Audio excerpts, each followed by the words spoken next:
Hi everyone, thank you very much and welcome back to the podcast. This week we've got the fantastic Dori Tunstall all the way from Canada, which is fantastic. I've read about Dori about 4 years ago in Debbie Millen's book, Brand Thinking, which was actually fantastic. I've been keen to get Dori in the podcast. As always, I've got my co-host Darren. How are you, Darren? Yeah, I'm really well, really looking forward to this. I know it's been a while. I think Chris has been talking about you for at least a few months, so to try and get on the podcast. So it's great to finally have you. I'm so happy to be able to speak with you, Chris and Darren. Fantastic. So for our listeners who don't know about you or don't know the subject matter, would you be able to explain briefly, roughly your background, and we can then delve into a bit further? Okay. So I'm Dori Tunstall. I originally from the United States, grew up in the United States, currently living here in Canada. I'm the Dean of the Faculty of Design at Ontario College of Art and Design University in Toronto, Ontario, Canada. That's like my day job, I guess my mission in some ways is I'm a design anthropologist. And what that means is that I look at the relationship between the values that we have as people, how design then translates them into tangible experiences that then, if there's a misalignment, we can go and redesign. Or if there's other values that we want to make manifest in the world, then we can rethink those values and do another set of designs around them so that people will experience the kind of world that they want to experience. That's fantastic. I also read as well, if I remember rightly, you could have became a neurosurgeon as well at one point. Is that right? A what? A neurosurgeon? Oh, yes. That was when I was young. I wanted to be a neurosurgeon. That was when I went to, I did my undergrad at Bryn Mawr College in Philadelphia, Pennsylvania in the US. And so I wanted to be a neurosurgeon. But I realized through anthropology, there's another way in which you can learn about people and how they think, and not just from the point of synapses going on and off, but from their own stories about who they are and what they make. Because I guess as well, you don't really get an opportunity to have, well, you probably would, but not as much of a connection with somebody if they're on the table. And I read as well, it's mostly traumatic instances you might be dealing with them as well when you want to kind of understand the community aspect as well. Exactly. And I think that although it overlaps in the sense of, I think, we talk about in design and ethnography and things like identifying people's pain points. Yeah. So there still is that sense of like trying to deal with the traumatic experiences that people are having. But the beautiful thing about design is that you can create new possibilities so they don't have to experience like that trauma, that pain anymore. And that's a part of creativity I love as well. It's solutionizing a problem where you identify the pain points, like you say, and you work with a cultural team as well to understand in the areas. And I know you work a lot with, we're going to come on to decolonizing design. Mm-hmm. You work with a lot of communities and Indigenous people as well to understand the predisposition they've had with historical issues as well, and actually uncovering that and actually accepting it and acknowledging it and moving on as well. And that's, I think, the beautiful thing about having an anthropological background is that you get a lot of theory and tools and practice, right, of working with people who, and sometimes like the gap between the way they experience the world and the way you experience the world is quite great. So you have to use all your talents, you have to use all the things that you are around you to come to a shared understanding of what the world is, and then what are the things that you want to change about it so that people can live more harmoniously with one another, but also harmoniously with the planet and their environments and again, the world in general. That's, I mean, how you've described that there and how you opened up the word around like values and being values led with what you do. It almost comes from a coaching perspective where you're first and foremost interested about creating a connection, understanding, coming from a point of understanding, and then looking at how you can use creativity, I guess, to identify and create a better world in some small way or some large way, actually, I guess, just in any way that you kind of see fit. But I love that just as a title. I was saying to Chris earlier, I really struggle with that. So I'd love to get beyond what's written down and what I see about, design or creative anthropology, if that's even right. But how you've described it there completely makes sense to me. At the core, it's about recognizing who we are as human and how we've evolved over time, what's important to us, and how can we understand that first and foremost and create creative solutions on the back of it. And well, this is the thing where, like, for some reason lately, I've been having a lot of conversations around like prioritization, like what's most important, what's most valuable for us, and how do we hone in our attention on those things that are actually really important for us. And the thing about culture in and of itself is that in some ways, culture are the things that we have said as a community are so important to us, are so valuable to us, that we want to make sure that we're passing them on to future generations, right? And so there's a way in which, like, our whole process of culture, our whole creativity around design is engaged in this thing of helping us determine like what is most valuable for us and why. And again, the beauty of design itself is that, like, you can give those values a form that I can give to someone else, and then they can reinterpret it, or we can have a conversation around how to interpret it and what should be the priority of how this form is made, and then again pass it on to someone else. What do you think the priority is for, I guess, the world, but maybe close to you, in terms of like North America, thinking of the political landscape that's kind of come through, particularly in the States, and obviously we've all gone through COVID recently. What do you think the priorities are, and where do you think what do we need to learn about, to kind of come together over the last sort of couple of years? How will we look at it in even 10 years time or something like that? Yeah, I think we cannot deny that the climate and our environment and climate catastrophe is a priority. It is beyond our understandings of like the life and death of the situation. Because again, it doesn't just affect us, it affects all the other living creatures that exist on this planet. And so I think that is the number, reorienting our relationship to nature, holding in many ways like ourselves and our politicians accountable for the decisions they make around how they are harming the environment for profit and for greed. Us changing our notions of what is a good life, so that it is not so extractive, that is not so energy intensive. These are things that we have to do immediately. And I think, the part about decolonization that I think is most important to me is that we have models for what those relationships could be, that the indigenous peoples of the lands, again, and in general sense, set up culture and protocols and processes to make sure that we maintain our harmonious balance with the environments in that which we lived in, right? And there are knowledge keepers who still hold that knowledge in terms of how we need to do that. And so part of like dealing with the climate catastrophe that we're in now is, again, connecting to those old ways of how to be with the land, the water, the air, connecting to different ideas of what is a good life that is not extractive and energy intensive, but again, values harmony, values balance, values that we all have a role of obligation of stewardship, right, of the environments that we live in.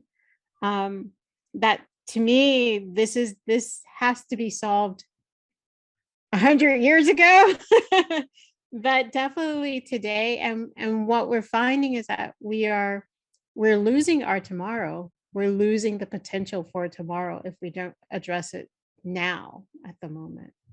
On you go, Chris. I was just going to say, I think that's really powerful because obviously I've seen also you spent time in Australia, which we can come on to, and I've spent time in Australia with family over there, and I was amazed about how do I say this politely? My mother-in-law moved from Glasgow over to Australia when my wife was 18, so about 22 years ago, and I was amazed at how racist in a way she already became towards the Aboriginal people because of just the way that the inherently it's just inbuilt into people, unfortunately, over there. But I found it a tremendous story about how the Aboriginal people connect with the earth and connect with the world. And I seen that you mentioned as well about the dance they do, about passing cultural stuff on with cosmology as well. And it's all about connecting with the earth and learning off them because they treat the earth and nature as one. But when you look at how they were colonised and what's the wrongs that have happened there, and how long that must take to try and fix itself or heal itself as well. And do you want to explain to listeners the stuff you were doing in Australia as well? Because I think that's quite an important piece as well. Yeah.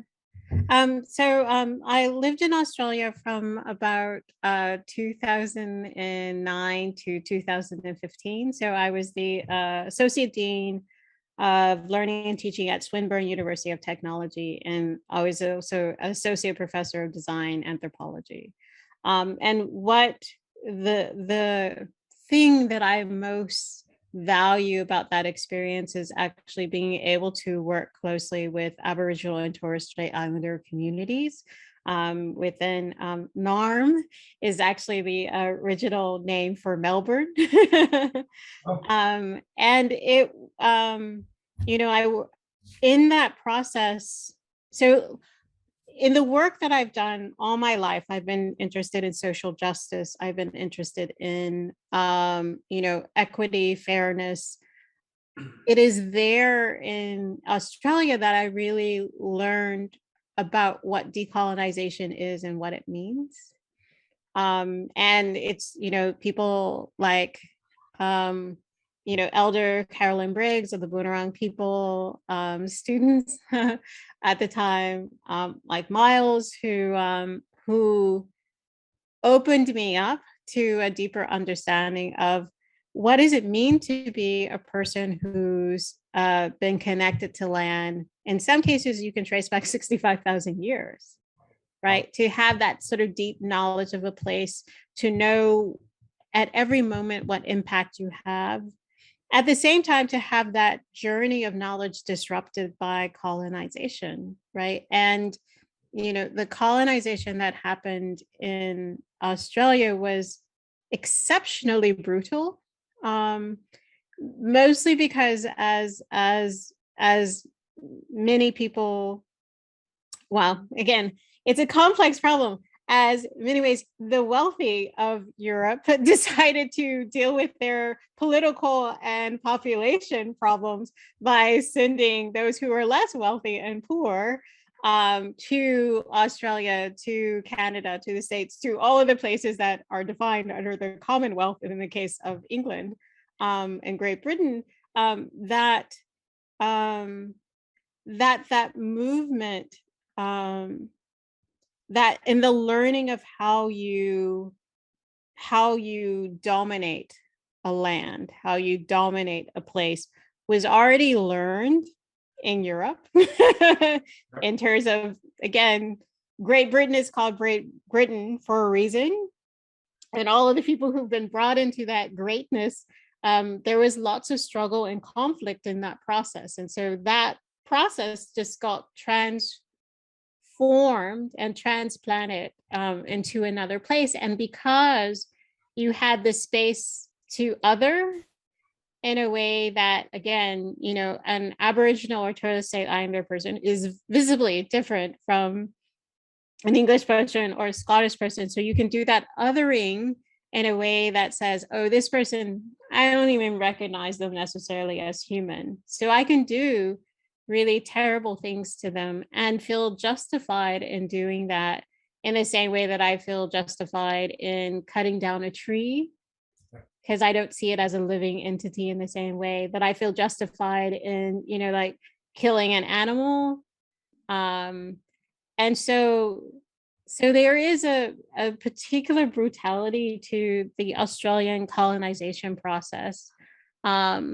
you think But we've just diluted the that thing over? that is beautiful though is that, like, you know, when I arrived in 2009, wasn't that different from like the first reckoning in terms of the coming home report around the residential school. So again, as part of this process, that once there was a true decimation of Indigenous, Aboriginal, and Torres Strait Islander populations, those who remained were put in these boarding schools or missions or whatever, and then further separated from their communities and cultures, right?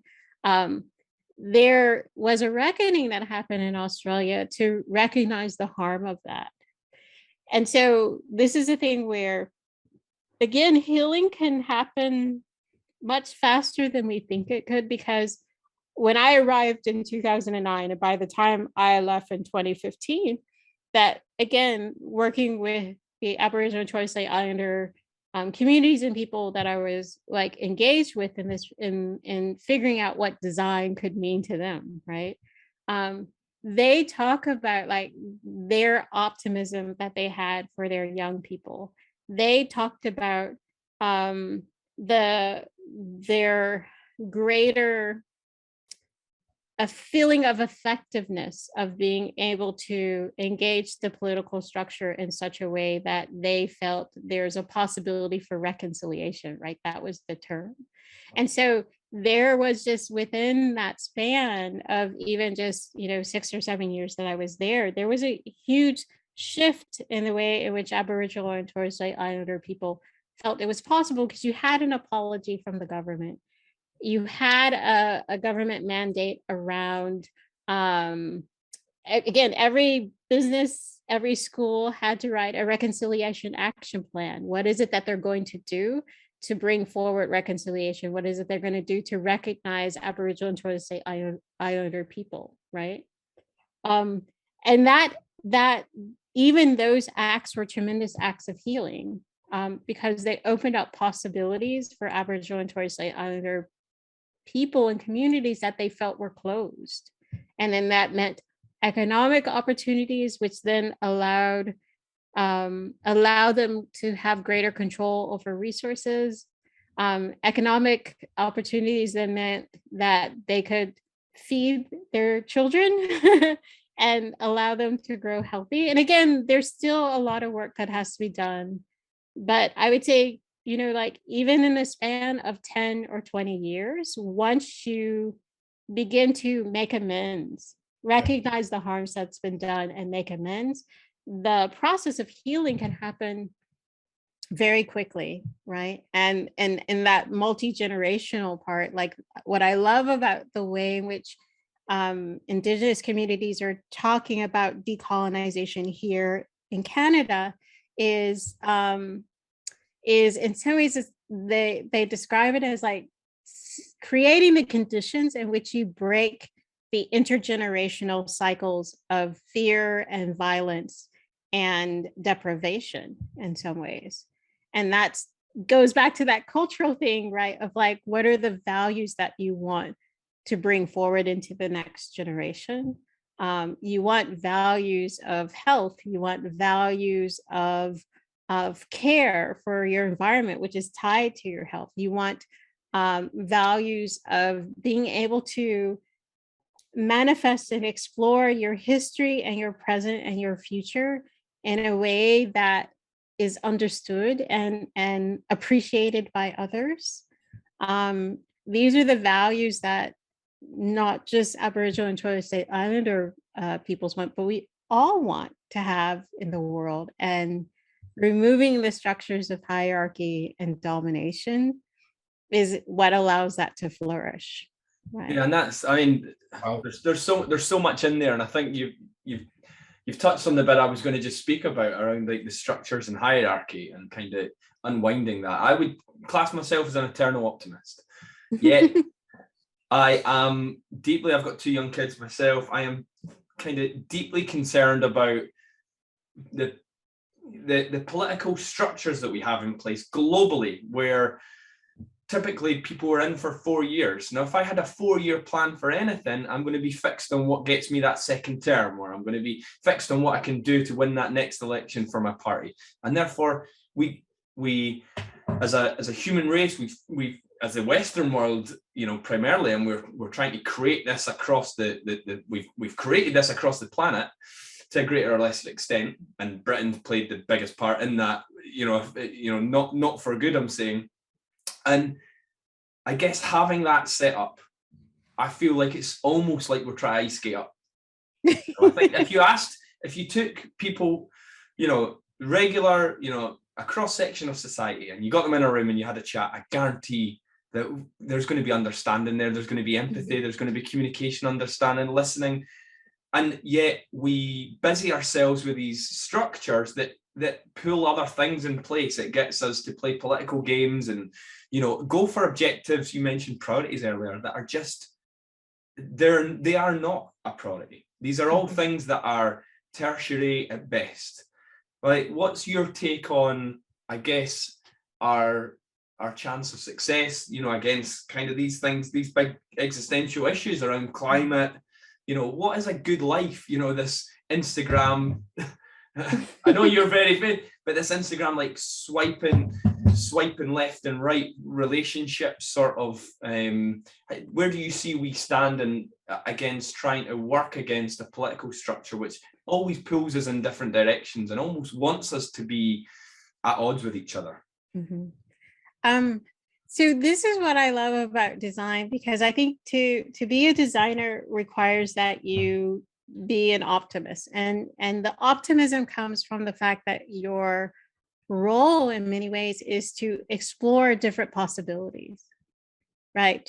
So again, we have designers, and I've again engaged in this process myself of thinking about what are the possibilities for a more fair, a more democratic, a more representative government structure, right? That allows the voices of the majority of people to be heard and understood, but without quashing, in some ways, the ambitions and the perspectives of those who are in a minority, right? Of the ideal, the topic, the decision that's actually being made, right?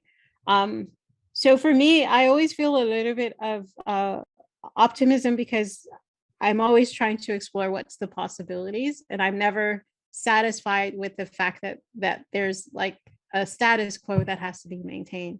And we're beginning, like, it's a thing where I always like happy with my social media, but it's carefully curated in the sense of that I follow people who are very realistic about how the world works, but often very engaged in trying to make the world better. And so every time actually I get sort of down, I just go through my Instagram and I'm like, oh, okay, so-and-so is doing this work in the world. Ronnie is doing this work in the world. Someone is doing this work in the world. What am I doing? I'm sitting here on Instagram scrolling. I should go out and do some work in the world, right? But at the same time, Dori, what I jump in there to interject is that the stuff you put out is positivity, it's engaging, it's heartwarming. I mean, what was it, the Backstreet Boys one you just put out there? That, honestly, that gave me such a good laugh. I can't wait to see the Encanto one. But then there's also everybody there's also the workout videos you've got. I mean, I even looked at the hashtag Fit Dean, and you seem to be completely owning that hashtag just now. So there is that balance where you've got a fantastic following and fantastic positivity coming out. That optimism is just shining through as well. And I think that I'd like to bring it back to decolonising, if that's okay, around the subject matter, because I think that we've spoken around Australian facts and we've spoken around, I mean, I wonder, is that where you got the initial idea for writing about the subject matter, or did you have that already in your head for years before then? Well, it's really interesting because when I was writing the book Decolonizing Design, coming out MIT Press, February 2023, in that process of self-reflection, I actually realized how far back it goes. So normally I think it's like I said, I really, really learned a lot about it in anthropology. So again, I would say, it started in university. I was being trained as anthropologists. We always talk about anthropologists being like the handmaidens of colonization, and there's an active practice and discourse around decolonizing anthropology, right? And engaging in, again, a reckoning of like what our role was in the colonization process, but also changing our practices, opening up more space.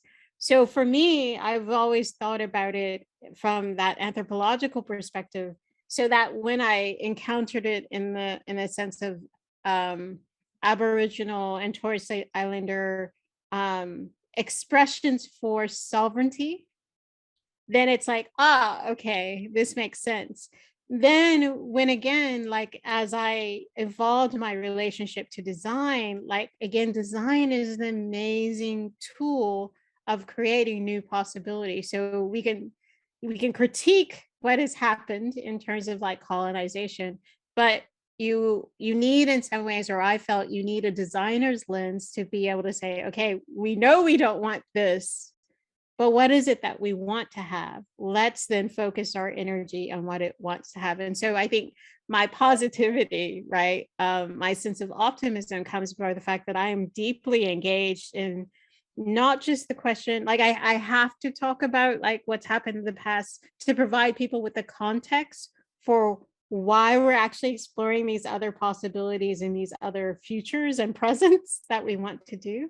But my focus is on what are those possibilities, and what is it that I need to do to create the conditions to make these more just, more providing sovereignty for those who've been disenfranchised. Like my interest is in putting my energy into understanding how to make those possibilities real with other people, right? With other people. And that's where, again, I'm surrounding myself with the other people that I can, direct message to say, there's something that we're trying to do. Do you want to join in doing that? Right. And most of the time I'm lucky because people say, yes, let's try to make this happen. I think that's fantastic. You mentioned like curating your Instagram, but it sounds like you curate your environment in a sense of, yes, recognizing where there are problems, but focusing your energy very much as a priority on, well, how do we want it to be and how can we affect that, which I think's fantastic. And that means, like, again, I have to create space for people who disagree with me. Like that's part of understanding and it's sometimes it's hard because you just want to like, no, block. But you have to be engaged. You have to be engaged with those who disagree with your perspective first, to understand it. Second, to find if there's any points or opportunities of leverage to help change their thinking or change their practices. Or again, sometimes just to have a realistic understanding of what the world is like. So you're not creating this bubble of positivity, that you're deeply engaged in some ways, like the multiple realities that are happening in the world, and that which means that your design solution is taking those things into account as well, that I'm not ignoring this happen. I'm actually engaged with it to figure out how to shift it as well. And so I think that's important. It's not a pink and fluffy, yeah, wonderland where everyone agrees and we all move forward. Like there is an element of like friction isn't the opposite of, respect. You can have friction and respect, and actually both can help drive you in the right direction. Well, and more importantly is that like respect only comes into play when there is friction, right? If I'm agreeing with you, then there's no context in which respect is needed. You actually need that friction, that difference, right? To say, I'm going to step outside of myself to create space for the possibilities of what you think and what you feel. And I'm going to recognize that as being valid to your own lived experiences and try to embrace that as much as possible. Be in dialogue with you to see if there's things that we can come to a more common agreement about, right? But I actually need that difference. I actually need that spark of tension to be able to actually demonstrate that I respect you. And I have to say, there's a lot of tension, not friction, but when I looked at your presentation from January, I was surprised and shocked, but in a positive way, when you talked around, we can actually put a date on white supremacy and when this happened. And it was 1681 in Virginia and somewhere else. But then you started to show examples of the magic washer powder advert, where it was talking around the celebration of the Chinese. Exclusivity, all this kind of stuff. And you actually show live examples. And then you took those examples and then you even show in Canada, is it Canada, Toronto, was it? You showed the creative process you're going through with your team and how you're making it Indigenous and making it relevant to people. And you mentioned that you live close to as well has actually got an Indigenous name, and you're making it relevant. So even though you're using those kind of shock culture tactics, you're saying, we respect this, we understand this is how it was, but we need to translate it into something positive as well. Yeah.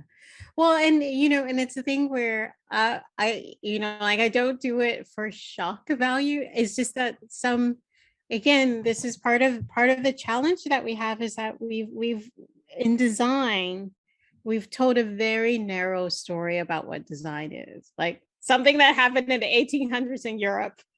And, before that, it was craft in the European context. And then everywhere else, it might have been craft, or even less than craft if you read some of the descriptions of it that was happening.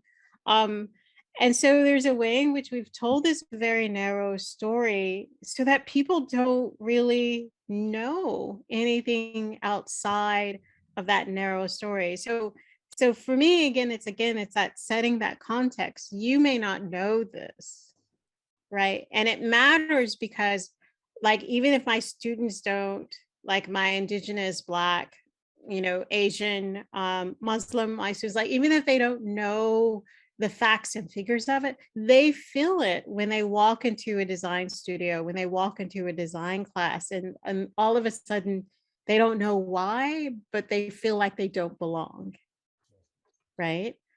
So they know it.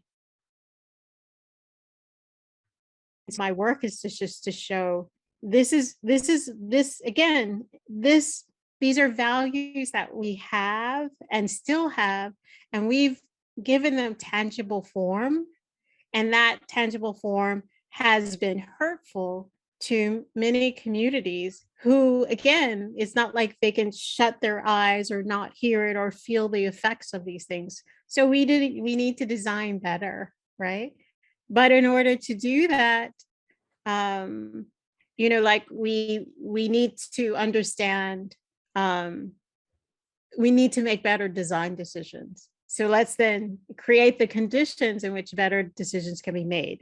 And part of that work at OCAD is saying, if we're talking about decolonization, in order to make better decisions, you actually need Indigenous people, because the perspectives that they bring will say, this decision is harmful, this decision is harmful, this decision is harmful. And we have 500 or so years to be able to tell you how harmful those decisions are.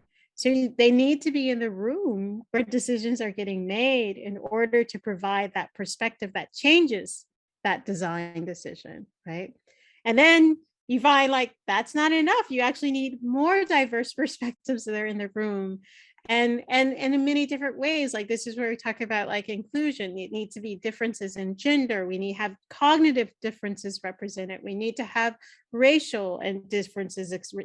Like, the more diversity that we can bring in those conversations, again, creates a mess, makes it extremely complex, puts all sorts of, like, tension that sometimes doesn't feel like creative tension. It just feels like tension, right, in the room. But when everyone is in the room, when you can get to that solution, that people, again, may not 100% agree with, but they can find enough of themselves in it and understand enough about how it's not harming others in the room. Like, those are the things that we want to put our energy into bringing forth in the world. And OCAD as an ecosystem, we're trying to do that. So we're just at the point where now we're just trying to maximize the diversity. of people in the room having the conversation so that we can figure out what our values are and what needs to change and why were we doing this in this particular way. But simultaneously in this process, we are also co-creating new possibilities and new practices that are reinvigorating everyone. Like the end of the semester, one of my faculty members who I was really worried about 4 years ago in terms of really their understanding of what this journey of decolonization means to an institution.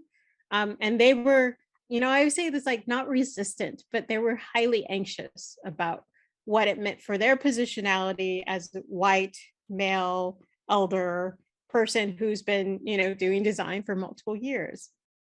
So before the finals, he sends me an email and he's like, Dori, you have to come and see the work that my final, fourth year students have done, because it's transformational.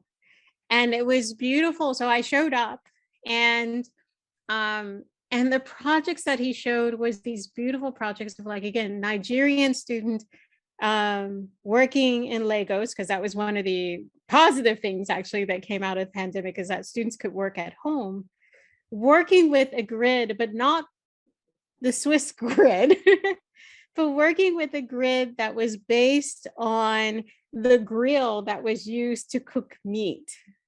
Wow. And then developing a logo system around that grid as then the typography and the imagery or whatever for this business.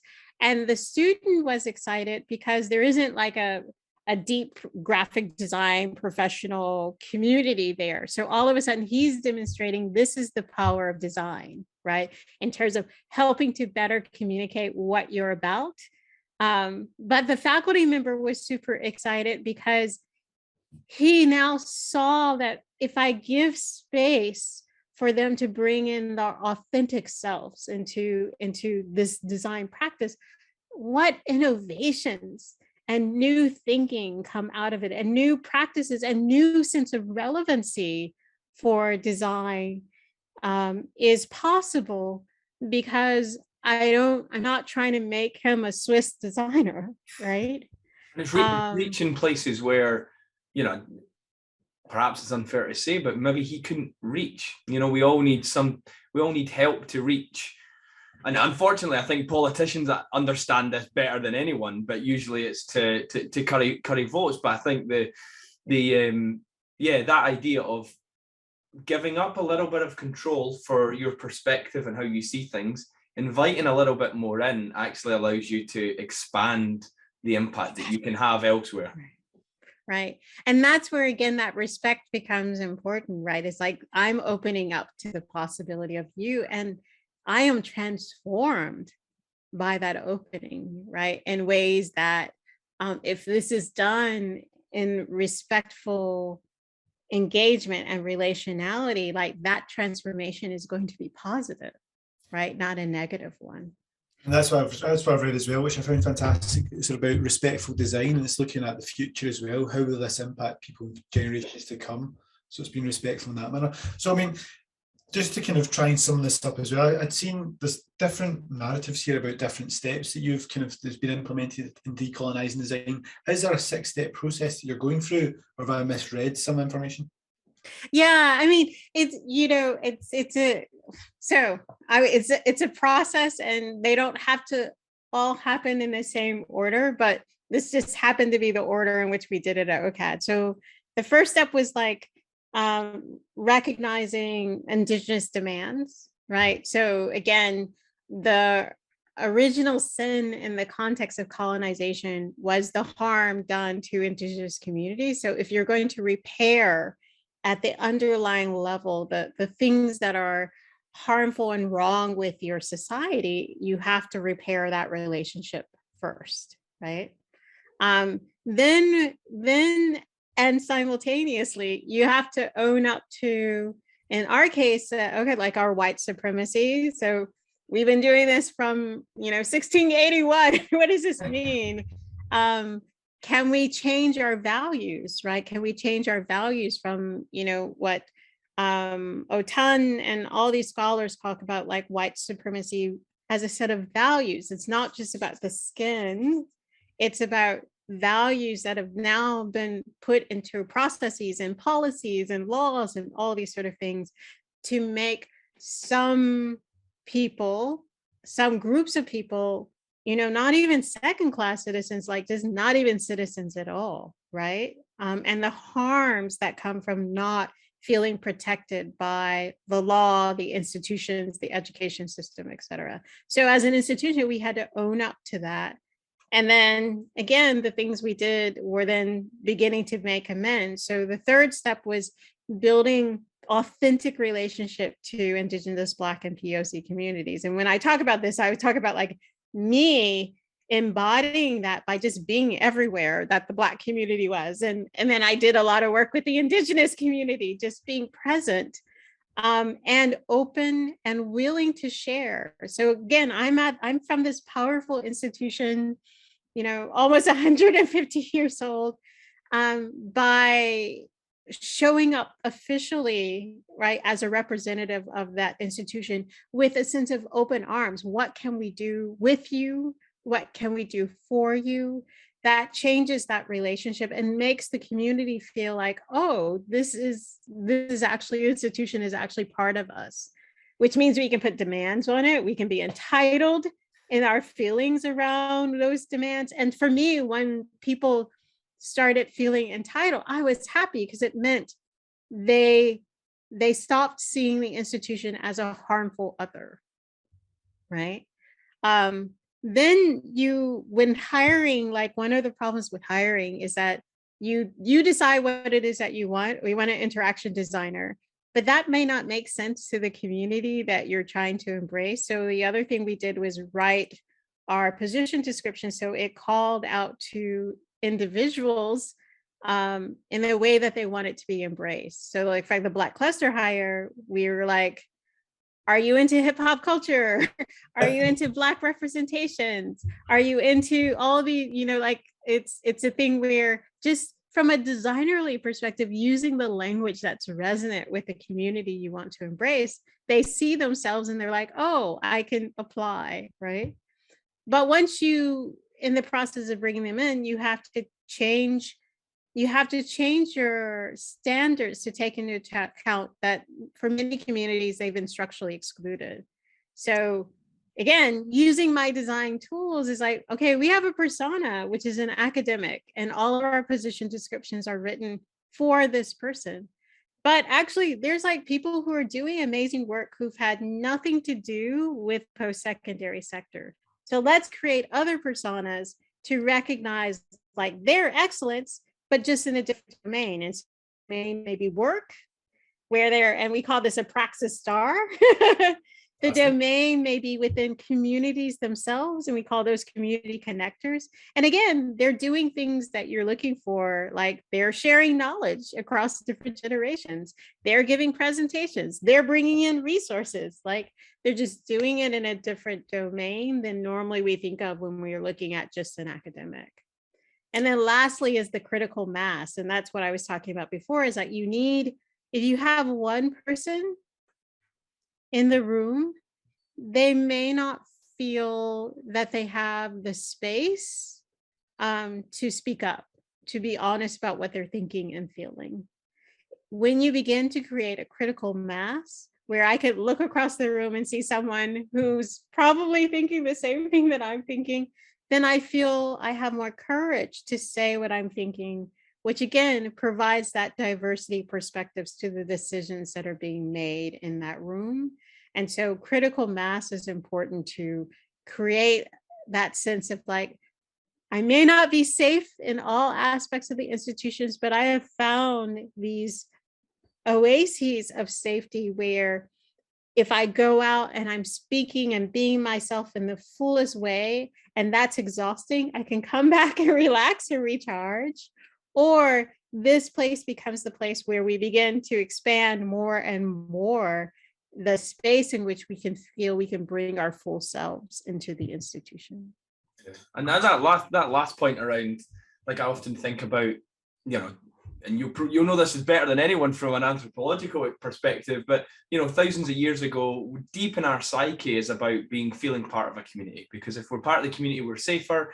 Being outspoken, being embarrassed are things that could have had us outcast and at threat of predators and starvation and shelter and all that stuff.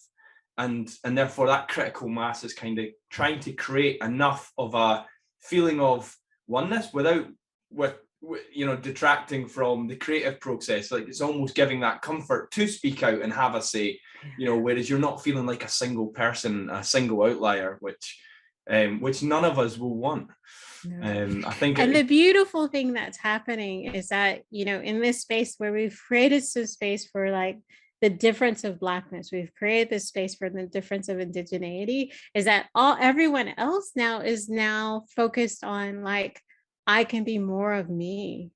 So we have people who have, let's say, invisible disabilities. They're all starting to say like, I feel more comfortable coming out about who I am and what my experiences are, so I can support students and they can see that you can thrive and survive in this environment, bringing all of who you are, right? We have, like, again, like our faculty of Chinese heritage and Asian heritage and Arab heritage, like in some ways they're feeling more comfortable about bringing who they are. So right now we have a search, and the search is for and graphic design for someone who does non-Latin language systems. And that came from like the students, which they came from the faculty, but it came from this environment to sort of say, we need to be teaching typography in ways that there are more than the Latin, alphabet, right? So we're calling for more of this differences, because we know as a community we will flourish better if we have these differences. And this ties up into like when we talk about ecosystems, right? And we talk about biodiversity, the reason why you need that is that you need to have so much diversity within the environment so that it's able to adapt to any kind of changes, right? And if our human ecosystem is the same, you need maximum diversity to be able to adapt to all of these external forces, right? That affects how we teach, how we learn, how we be in the world. And this plays out with democracy. So in democracy, if there's a president who's only focused on serving a particular group and not bringing that diversity of perspectives into their decision making, then again, they create a weakened ecosystem because it's not able to adapt when COVID comes in and gives you a set of circumstances under which you have no idea or control over, right? That sounds but if you have that diversity of perspectives, like again, you have some people who, in the case of like COVID in Africa, like again, there is some knowledge around how to deal with it because they've had to deal with like rapidly infectious diseases before, right? And so there's things that they know how to do that if we're in dialogue and engaging with one another, we can learn from each other. Or in this case, if we just share what we have globally without a sense of greed, we would actually be over COVID in a much faster way. But again, that's the mentality of, again, needing to bring that diversity of perspectives into the solutions that we are creating so that it benefits everyone and everyone can flourish. And we'll know exactly how, because they can tell us the ways in which they need to flourish, right? 100%, Dorian. Honestly, that sounds like another podcast we need to get onto, because we haven't even covered the great work you're doing with the students, the Black youth design and everything else, which has been fantastic. And I've got so many examples written down which I haven't even covered. But what I'd like to do is probably get you back on the podcast once the book's live. I know you can pre-order it from June this year. Yeah, probably from June 2022, and it's going to be published in February 2023. Is that right? Correct, from MIT Press. Fantastic. And if people want to link in with you, Dori, how can they get in contact? Is it best Instagram? Instagram. What's your handle? So it's Dean Dori _ OCADU. So DEANDROI _ Although if you do hashtag Dean Drag, I'm mostly going to show up. And so that's the way the back way to get through. I think we'll put that all in the show notes as well. But honestly, though, it's been a fantastic conversation. All of this from a book I read many years ago, and now to hear about decolonising design, I'm going to definitely be one of the first people to order it and get it shipped over to the UK. I love that. Yeah, it's such a, I don't know what I was expecting, but yeah, it's such a positive and warm conversation, and so many common themes with a lot of the stuff that we've spoke about in the podcast, Chris. You know, I'm thinking neurodiversity.